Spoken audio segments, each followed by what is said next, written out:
क्रांतीज्योती सावित्रीबाई फुले यांच्या 195व्या जयंतीनिमित्त अभिवादन करण्यासाठी लक्ष्मण हाके या ठिकाणी आले आहेत। साहेब काय सांगाल, आज जयंती आहे?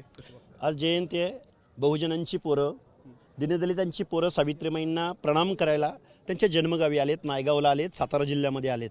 या पवित्र अशा भूमीमध्ये येऊन त्यांना प्रणाम करून एक सामाजिक संघर्षाची, सामाजिक न्यायाची लढाई इथं आलेले कार्यकर्ते निश्चित लढतील।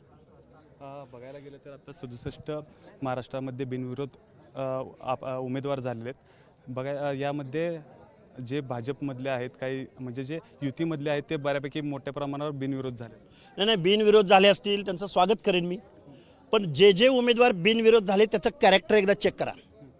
ते कुठल्या पक्षाचे आहेत आणि त्यांनी असं काय त्यांच्या वार्डामध्ये दिव्य कार्य केलं आहे की तिथं बाबासाहेबांनी दिलेल्या लोकशाहीमधल्या निवडणुकीला लोक टाळून त्या महान व्यक्तींना बिनविरोध केलंय। त्यांचं एकदा कॅरेक्टर तपासलं पाहिजे। अजितदादांकडनं देखील पुण्यामध्ये जे गुंड प्रवृत्तीचे लोक आहेत त्यांना तिकीट दिलं, त्यामुळे एक मोठा गदारोळ। हे बघा, अजितदादा पवार आज सावित्रीमाईंच्या प्रतिमेला प्रणाम करायला येत आहेत। पवार साहेब असोत की अजितदादा पवार, म्हणजे पवार साहेब आणि त्यांची पत्नी अजितदादा पवार, एका बाजूला म्हणायचं फुले शाहू आंबेडकर आणि दुसऱ्या बाजूला तिकीटं द्यायची वेळ येते त्यावेळी बोडके, नायर, आंदेकर। ही रणनीती आहे पवारांची।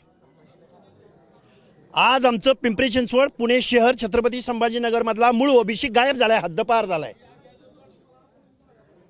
मराठा कुणबी सर्टिफिकेट काढून बोगस सर्टिफिकेटद्वारे ओबीसीचं आरक्षण संपवलंय। काय अधिकार आहे यांना फुले शाहू आंबेडकरांचं नाव घ्यायचं? त्यामुळं पवार फॅमिली म्हणजे मुखात नाम फुले शाहू आंबेडकर आणि प्रत्यक्षात मात्र बोडके, नायर, आंदेकर।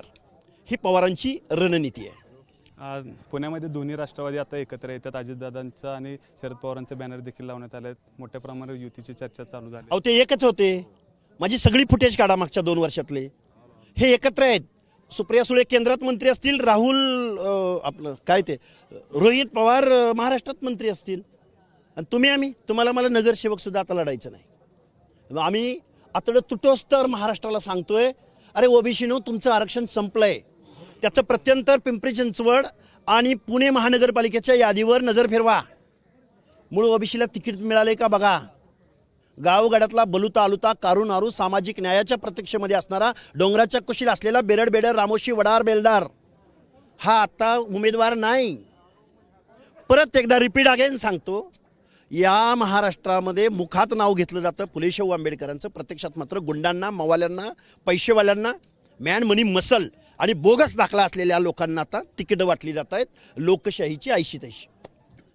हे होते लक्ष्मण हाके यांनी लोकशाहीचे 80-83 झाल्याचं देखील यांनी यावेळी सांगितलंय। कॅमेरामन ओमकारसह वैभव बोडके, एबीपी माझा, सातारा। एबीपी माझा, उघडा डोळे बघा नीट।